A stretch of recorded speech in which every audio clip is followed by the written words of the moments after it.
And now we come in verse 3 where it says, he left Judea. So that's Jerusalem. When he was down there for the Passover, and Nicodemus had that experience down in Jerusalem. And he leaves Judea and he departed again into Galilee, and he must needs go through Samaria. Joseph Smith adds this idea that he saith unto his disciples, I must needs go through Samaria. So there's an intentionality here. So when he gets there, you come to Jacob's well. And Jesus was wearied, and he sat thus on the well, and it was about the 6th hour. Keep in mind, in a first century Jewish context, we start measuring our hours of the day based on sunrise. So in the summer, it's going to rise early in the morning, and in winter, it's going to rise later in the morning, and in the spring and fall, it's going to be somewhere in the middle range. So the 6th hour means that the sun has now been up for 6 hours. It's right after Passover, so we're we're around spring equinox, and so the sun's going to be up just over 12 hours, which means it's about high noon. The zenith. The zenith of the sun. This is not the ideal time for a woman to go from the city out to the well to get water and then take it back to the city. Tradition would hold that most women would come out in dawn and dusk times. It's a little cooler. It's a lot more social. It's an opportunity to collaborate and talk with people. Yeah, you'd go in groups. She seems to be alone. I'm going to just tell you, in the ancient world, if women on their own, alone, were under threat, it was a dangerous time.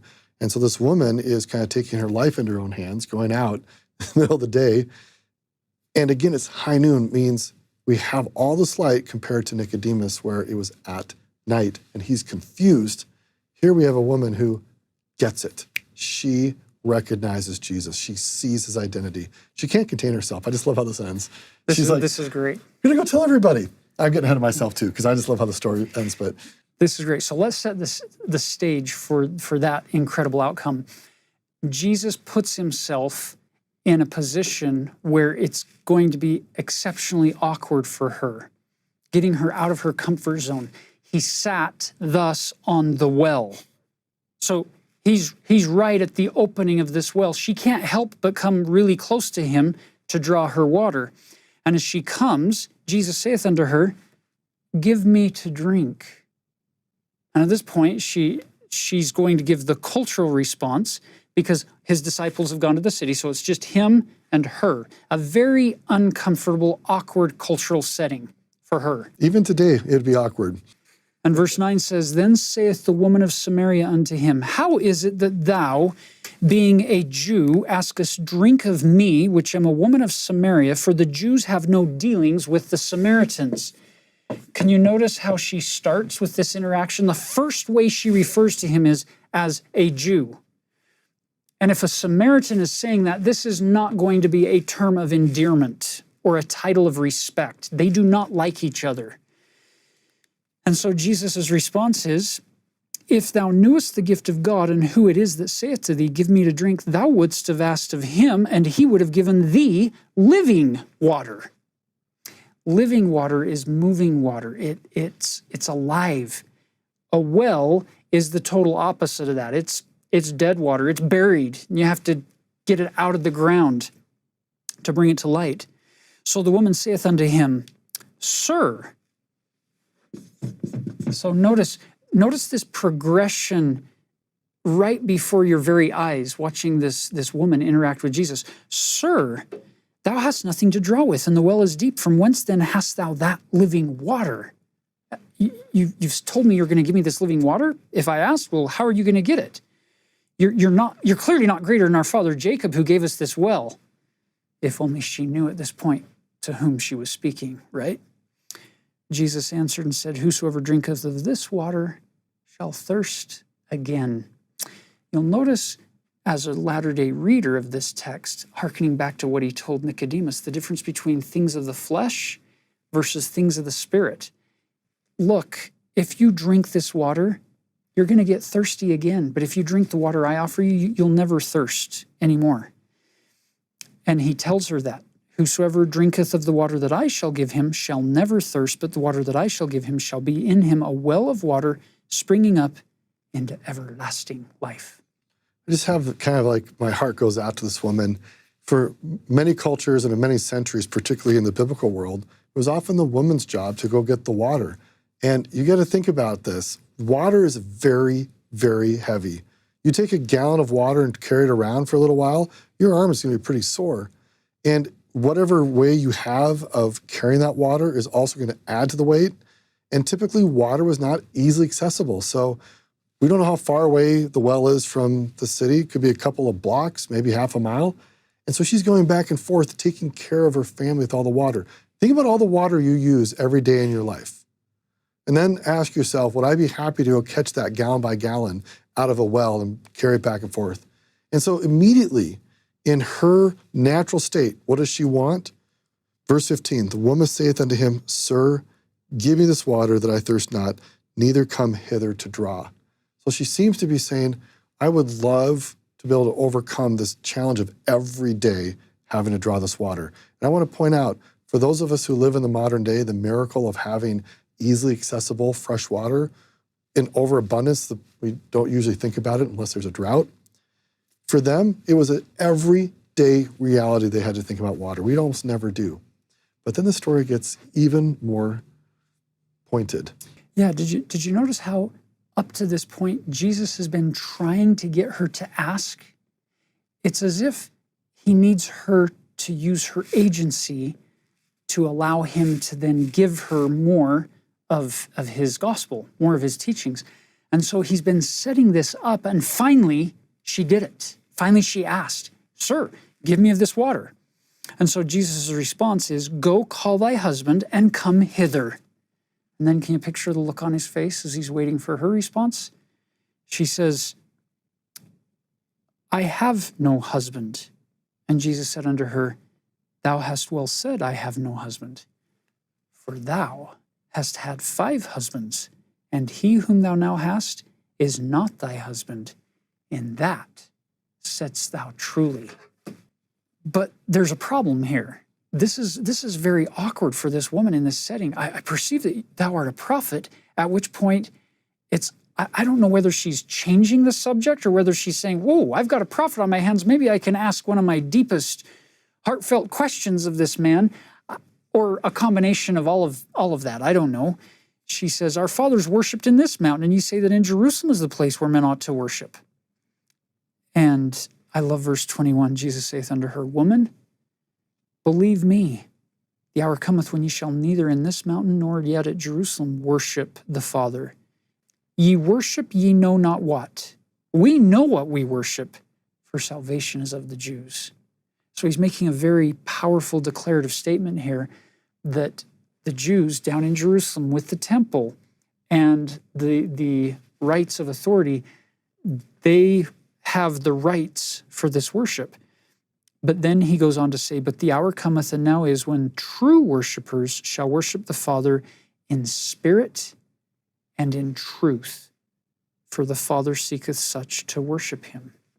Did you pick up on the beauty of those 2 words? In spirit and in truth. It's not in flesh. It's not after the manner of men or the lies and deceptions of the world or of the devil. It's in spirit and in truth that you're going to worship him. And then he goes on to say, God is a spirit, which is a beautiful tie-in to Doctrine and Covenants section 93, where it refers to how man is spirit. We are dual-natured. So it connects us there. And the Joseph Smith translation here says, For unto such hath God promised his spirit, and they who worship him must worship in spirit and in truth. So at this point, the woman makes a very profound statement. She saith unto him, I know that Messiah cometh, which is called Christ. And when he is come, he will tell us all things. And in our text here in verse 26, it says, Jesus saith unto her, I that speak unto thee am he. In the Greek, you get this interesting reality. In English, I that speak unto thee am he. But in the Greek, there's a 2-word phrase, ego eimi, which means I am. And in the Greek text, those two words are together.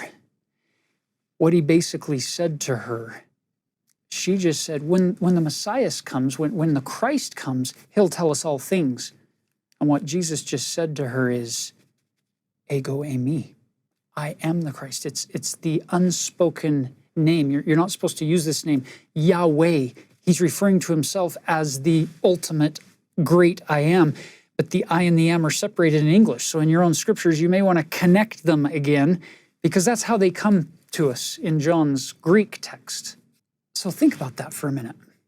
In John's gospel, the first person to whom Jesus proclaims his divinity as the Lord God Jehovah, the great creator of heavens and the earth, the first person in John's gospel that he bears that testimony to happens to be a woman of Samaria, currently living with her sixth husband, who is not her husband, as an outcast of her society.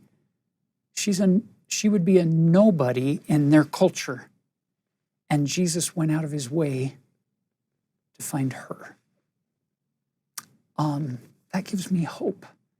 It gives me hope that God sees us for who we can become, not for who we happen to be today or this year. That he can work with us and get us to a certain point to become what we were destined to become as children of God, children of the covenant, and as disciples of Christ. So at that point where the disciples come back out of the city and they're marveling that he talked with the woman. Why is he even talking with her? Oh, if only they knew. He was doing a lot more than talking with this woman. He was bearing his divine witness of his true identity to this woman. And you'll notice in verse 28, it says, the woman left her water pot and went her way into the city. And then we'll pick up the rest of the story there. She left her water pot. She came out to the well to get water. And she's walking home, realizing that Jesus is the Christ. What began a few verses ago, Jew, sir, a prophet, she now recognizes him as the Messiah, the Christ. And she goes into the city, and she saith to the men of the city, come, see a man which told me all things that ever I did. Is not this the Christ? And so they went out of the city and came unto him.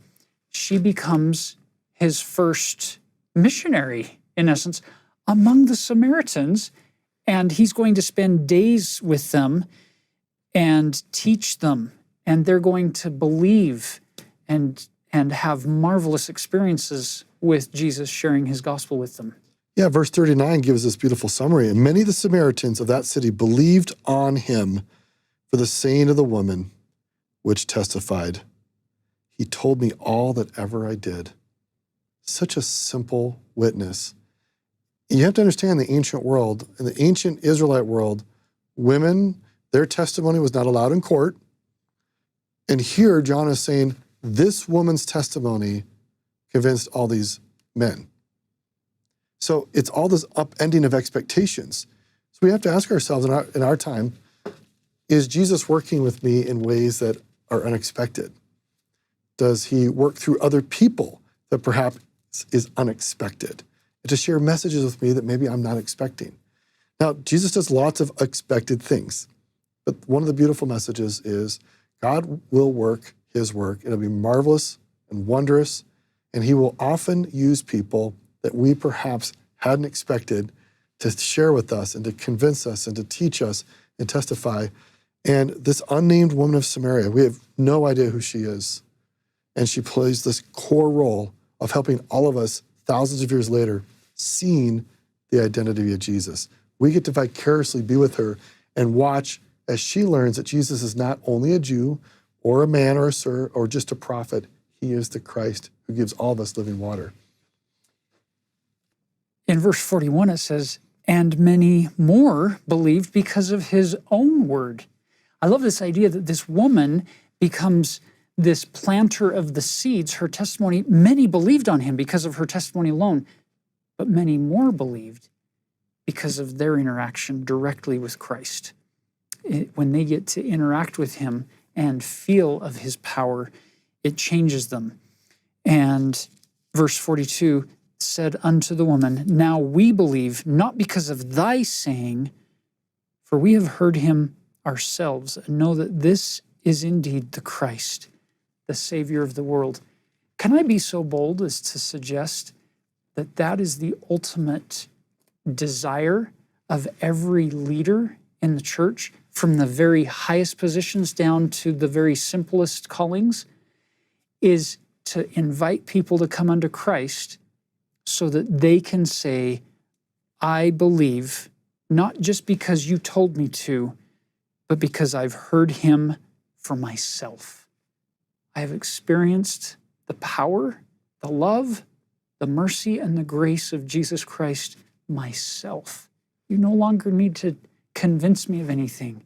Now we can walk this covenant path together and try to get others to get on the path and take steps forward because we have tasted of Jesus' goodness and his mercy and his grace.